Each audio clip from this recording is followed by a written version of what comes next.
All right, so you know everything there is to know about the camera, right? You know how to handle it, you know how to change the lens, you know how to insert the SD card, change the battery.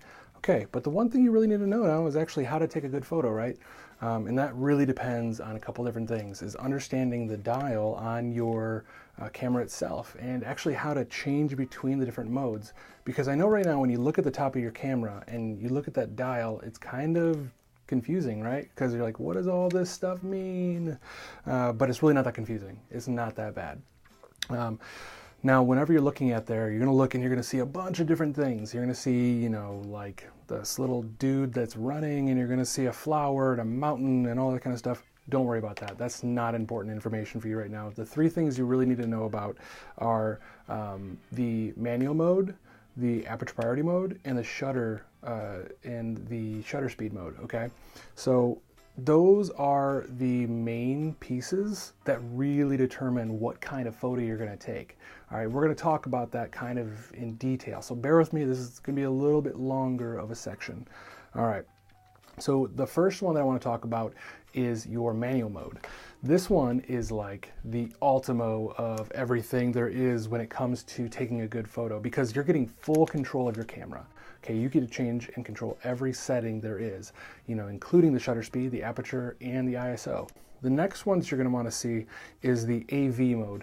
AV is kind of confusing because some people are like, well, I don't know what that is.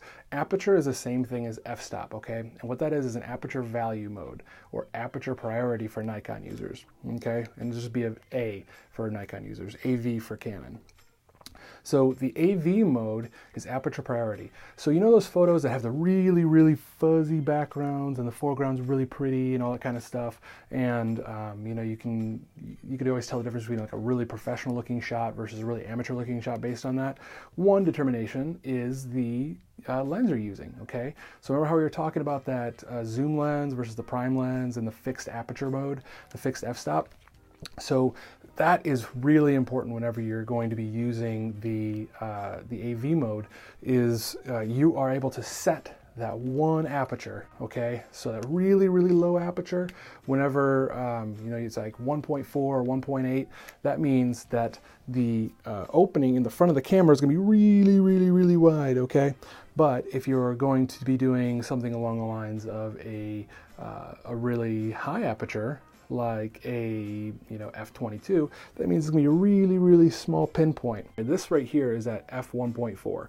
So this means that it's wide open. You're allowing the most amount of light. Now that is kind of like whenever you're in a dark room, or you're in just like a, you know, inside or something like that, and your pupil's really wide open because it's trying to let the most amount of light in, to let the most amount of detail to your brain, right? So think of the camera like the brain and this like your eyeball. And then the aperture is like your pupil, okay? So whenever you are in a really kind of low lit room, you're gonna want that 1.4 or the lowest aperture you can handle, and that's kind of like the rule of thumb, okay? But now watch as I start to crank it up. As we start to go up and up and up and up and up, see how that got really, really small? See, inside there are blades, and those blades are called the aperture. Now that is closing down to f16 right now. So if it's a really, really bright room, or you're outside and you really want the most detail and want to be able to keep your shutter speeds, that means that you need to get that all the way, you know, not maybe all the way to f16, but you're going to want to let that go, close a little bit. 1.4, f16, 4, 16, 4, 16. Now with the aperture value, you're able to control what you want your camera to be set at. So whenever you set that, it's not going to be changing your aperture whatsoever. Okay, so whenever you set that aperture on there, let's say you want to be shooting at 1.4 because you're in the same room, and all of a sudden somebody's flash goes off, and if you're in like programmed auto mode or full auto mode, your camera's all of a sudden going to set it up to like f16 because it thinks that you're in the sun all of a sudden, but you don't want it to do that. So whenever you're doing that, you're able to set that and don't have to worry about it anymore because it's not going to change on you. So shutter speed is really kind of a tricky thing because a lot of people think, well, I really want a fast shutter speed because I want to freeze people in motion, and I don't really like blurry shots, right? But that's not necessarily true. So if you were to crank that over to the next one, it's going to look kind of confusing whenever you're looking at the Canon because it's actually called TV mode, which stands for time value. And shutter is considered a time value. So it's basically how long the shutter stays open. You see inside there? See how fast that goes? Hear that? That means my shutter's staying open for 1 whole second. Okay, so that's what they mean by time value, because whenever you are changing your shutter speed, you're changing the amount of time that the shutter stays open. For sports photographers, they like to freeze shots, right? They like to make sure that the guy catching the ball, it's like right in the air, or the baseball is thrown, it's like he freezes the ball right in midair, right? Let's say it's on the opposite end of the spectrum where you are working with like nature photography and you really want that river to flow and you want to see the motion. So whenever you want to see that motion and see like the flow of the river or flow of like the grass or the cars moving with the lights trailing and stuff like that, then you're really going to want to slow that shutter speed down. And it's really hard to do if you're just in aperture priority mode. Okay, so the next mode is your full auto mode, or P mode. They call it programmed auto mode. That's why it stands for, that's why it's got a P on it.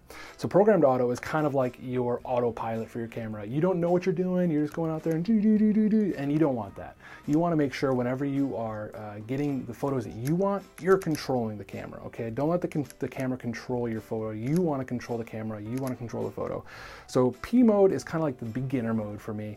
And you know, if you just want to get out there and start taking shots, that's fine. But you guys wouldn't be watching this if you wanted to stay in P mode. So just a quick recap, manual mode is like the free-for-all. I know everything about my camera. AV mode is I really want to be able to control that depth of field or the fuzzy background. Then the T mode or TV mode, that is your time value or your shutter speed, and that's to control how long you want your shutter to stay open. And P mode is for beginners. It's your rookie mode, and you don't want to be using that. So get out of P mode and start shooting in AV, TV, or M. All right, so get out there and start shooting, guys.